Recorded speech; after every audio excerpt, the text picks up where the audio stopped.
අපි අද බලන්න යන්නේ ක්‍රිප්ටෝකරන්සි මයිනින් කරනවා කියන සංකල්පය.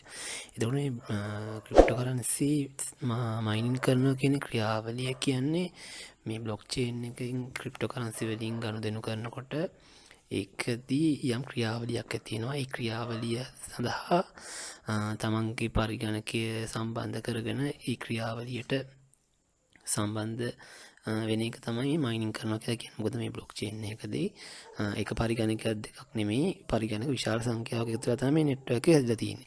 ඒතකොට මේ පරිගණකය මේකට අපි මේ ක්‍රියාවලියට එකතු කරාට පස්සේ මේ සිදුවෙන ගනුදෙනු වලින් අපිට කමිෂන් එකක් නැත්තම් අපිට ඒ සිදුවෙන ගනුදෙනුවේ ප්‍රමාණයෙන් ඒ ගනුදෙනුවේ වටිනාකමින් යන ප්‍රතිශතයක් ඒ බ්ලොක්චේන් එකට සම්බන්ධ වෙලා ඒ ක්‍රියාවලියට පහසුකම් සපයන නැත්තම් තාක්ෂණය එහෙම නැත්තම් අපේ පරිගණකේ අපි යොදවන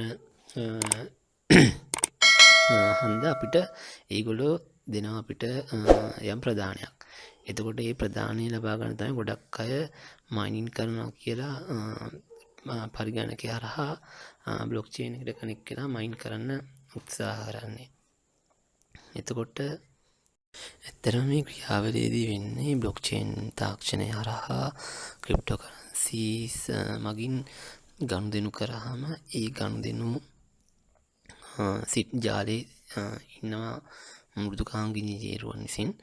එතකොට මේ මෘදුකාංග සොෆ්ට්වෙයාර් ඉංජිනේර්ස්ලා නැත්නම් මෘදුකාංග ඉංජිනේරුවන් විසින් මේ ගනුදෙනුව නිවැරදි පාට සනාථ කරන මේ ක්‍රියාවලිය. එතකොට මේක නිවැරදි ගනුදෙනුවක් කියලා සනාථ වුණාම ඒ ගනුදෙනුවේ සිදුවුණු වටිනාකමින් යම් කොටසක් යම් ප්‍රමාණයක් තමයි මේ කමිෂන් එකක් නැත්නම් ප්‍රදානයක් විදිහට මේ මයින් කරන අයට ලැබෙන්නේ. ඉතින් දැන් මේක 13 වර්ෂවලදී කියන්නේ මේක ක්‍රියාවලිය පටන් ගත්ත අලුත මේකට ගොඩක් අය තමන් ගාව තියෙන සාමාන්‍ය පරිගණක වලින් සම්බන්ධ වෙලා මයිනින් කරලා ගොඩක් ලොකු ආදායමක් ලැබුවා. ඒ කාලේ එහෙම සම්බන්ධ වෙන්නත් ලේසියා කියන්නේ ගොඩක් අය එතකොට ඒ තාක්ෂණය ඒ දේවල් ගැන ලොකුවට දැනුවත් වෙලා තිබ්බේ නැහැ. මොකද ඒ තාක්ෂණය පටන් ගත්ත අලුත ඒ හේතු නිසා ගොඩක් ආදායම් ලබන්න පුළුවන් වුණා.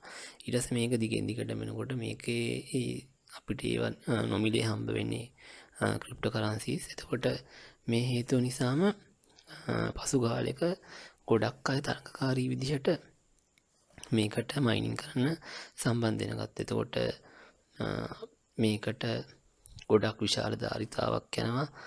ගොඩක් අය සම්බන්ධ වෙනකොට මේකට ගෙවන්න එතකොට ගෙවන ප්‍රමාණය ටික ටික අඩු වුණා. එහෙම ගිහිල්ලා තරඟකාරීත්වය වැඩි වෙනවත් සමගම මේක ඒ කියන්නේ සාමාන්‍ය පරිගණකයක් හදාගෙන ඒකේ තියෙන ධාරිතාවෙන් නැත්තම් ඒකේ තියෙන ෆීචර්ස් වලින් කරන්න බැරි තත්ත්වයටම පත් වුණා. ඊට පස්සේ මේකට මයිනර් කියලා මැෂින් එකක් හඳුන්වා දීලා ඒකෙන් තමයි මේකට සම්බන්ධ වෙන අය මයින් කරන්න ගත්තේ.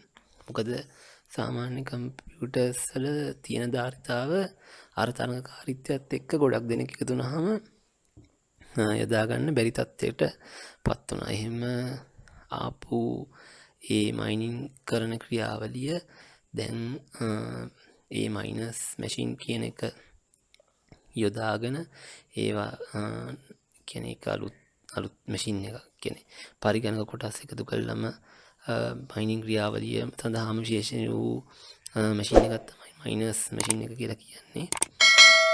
ඒක යොදාගෙන පටන් ගත්තා.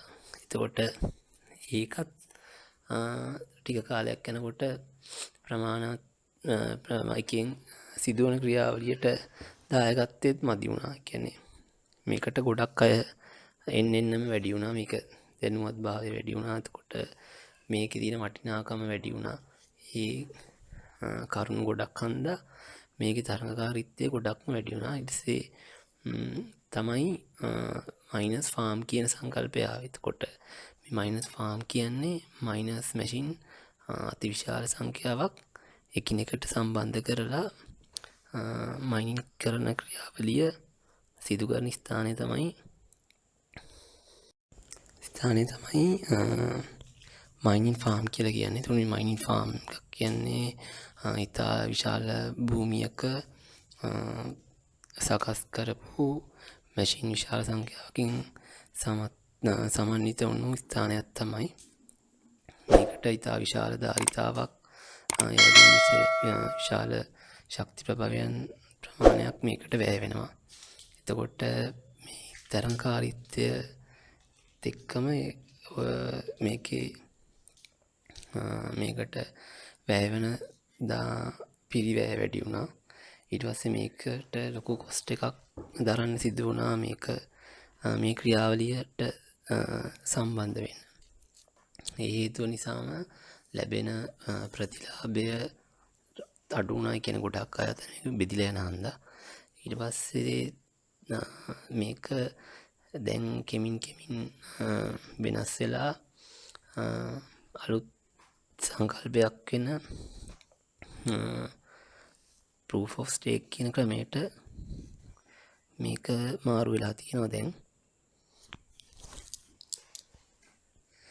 තාමත් එනවාට ගොඩක් අය මයිනින් කරන ක්‍රියාවලිය සිදු වෙනවා. ඒ වුණාට දැන් ඒ වගේම මේ අලුත් සංකල්පයටත් ගොඩක් අය දැන් යොමු වෙලා තියෙනවා. ඉතින් ඉස්සරහට ගොඩක් වෙලාවට මේ proof of stake කියන සංකල්පය හැමෝම භාවිතා කරයි කියලා අපිට හිතන්න පුළුවන්. ඉතින් අපි තවත් අලුත් මාතෘකාවකින් තව දවසක් හම්බ වෙමු. ඔබට සුබ දවසක්.